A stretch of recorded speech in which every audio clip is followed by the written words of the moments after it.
जो बल्लेबाज आईपीएल में गेंदबाजों के पसीने छुड़ा रहा था, जिसने अपनी ताबड़तोड़ बैटिंग से टीम इंडिया को ट्राई सीरीज का चैंपियन बनाया। आखिर उसे इंग्लैंड की धरती पर क्या हो गया? लगातार 3 मैच और तीनों में फ्लॉप। हम यहाँ वैभव सूर्यवंशी की आलोचना करने नहीं आए हैं, बल्कि क्रिकेट कैनवास पर आज हम डिकोड करेंगे वो 5 बड़ी गलतियां और कंडीशंस का वो फेरबदल जिसने वैभव के लिए इंग्लैंड में रन बनाना नामुमकिन कर दिया है। अगर आप भी वैभव के फैन हैं तो वीडियो को एंड तक जरूर देखिएगा।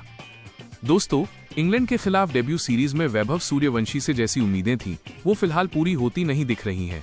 पहले मैच में उन्हें मौका नहीं मिला, लेकिन उसके बाद लगातार 3 मैचों में उनका स्कोर रहा 14 रन, 13 रन और 15 रन, यानी वो 15 के आंकड़े को पार भी नहीं कर पा रहे हैं। आखिर जो बल्लेबाज भारत की पाटा पिचों पर रनों का अंबार लगा रहा था, वो इंग्लैंड में जाकर अचानक बेबस क्यों नजर आ रहा है? आइए जानते हैं इसके पीछे के 5 बड़े कारण। वैभव सूर्यवंशी ने अपने करियर का लगभग पूरा क्रिकेट भारत और इसके आसपास की पिचों पर खेला है। भारतीय पिचों पर अमूमन गेंद सीधे बल्ले पर आती है, जहां टप्पा खाने के बाद गेंद में बहुत ज्यादा अनपेक्षित बदलाव नहीं होता। बचपन से आईपीएल तक इसी माहौल में खेलने की वजह से वैभव को फ्लैट पिचों पर खेलने की आदत हो चुकी है, जो इंग्लैंड की परिस्थितियों से बिल्कुल अलग है।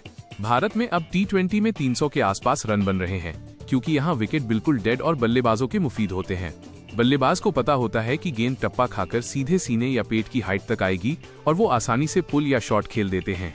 लेकिन इंग्लैंड, ऑस्ट्रेलिया या साउथ अफ्रीका जैसी जगहों पर विकेट में एक्स्ट्रा बाउंस होता है। इंग्लैंड में जिस शॉर्ट पिच गेंद पर वैभव आउट हुए, अगर वही गेंद भारत में होती तो वो उसे बाउंड्री पार भेज देते, लेकिन वहां एक्स्ट्रा बाउंस की वजह से वो गेंद को सही से टाइम नहीं कर पाए। ये सबसे दिलचस्प पॉइंट है।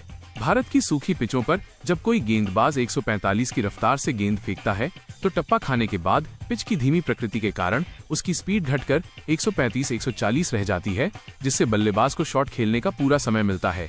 लेकिन इंग्लैंड में कहानी उल्टी है। वहां की पिचों पर हरी घास और नमी होती है, जिससे 145 की रफ्तार वाली गेंद टप्पा खाकर स्किड होती है और उसकी गति बढ़कर 150 या 155 जैसी महसूस होती है। इसी वजह से वैभव वहां थोड़े लेट हो रहे हैं। भारतीय पिचों के हिसाब से वैभव का हैंड आई कोऑर्डिनेशन कमाल का है। गेंद आई और उन्होंने अपनी जगह से ही उसे फ्लिक या ड्राइव कर दिया। लेकिन इंग्लैंड में जब गेंद हवा में स्विंग होती है और टप्पा खाकर तेजी से ऊपर की तरफ आती है, तो पुराने रिफ्लेक्सेस काम नहीं आते। वहां गेंद अचानक खड़ी हो जा रही है, जिससे उनके पास रिएक्ट करने का समय बहुत कम बच रहा है। इंग्लैंड की पिचों पर सिर्फ ताकत से काम नहीं चलता, वहां विराट कोहली, शुभमन गिल या केएल राहुल जैसी क्लासिक टाइमिंग की जरूरत होती है, जो गेंद की गति और स्विंग का इस्तेमाल करके शॉट खेलते हैं। वैभव अभी तक वहां की परिस्थितियों के हिसाब से अपनी टाइमिंग को एडजस्ट नहीं कर पाए हैं। क्रिकेट कैनवास पर हमारा काम ज्ञान देना या वैभव को बैटिंग सिखाना नहीं है, उसके लिए टीम इंडिया के पास बेहतरीन कोचेज हैं। हमारा मकसद सिर्फ आपको खेल की बारीकियां समझाना था। वैभव एक बेहद टैलेंटेड खिलाड़ी हैं और जैसे जैसे वो इन कंडीशंस में वक्त बिताएंगे, वो निखर कर सामने आएंगे। आपको क्या लगता है, क्या वैभव सूर्यवंशी अगले मैच में कमबैक कर पाएंगे?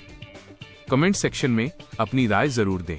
वीडियो पसंद आई हो तो इसे लाइक करें और क्रिकेट जगत की ऐसी ही गहरी एनालिसिस के लिए क्रिकेट कैनवास को सब्सक्राइब करना न भूलें।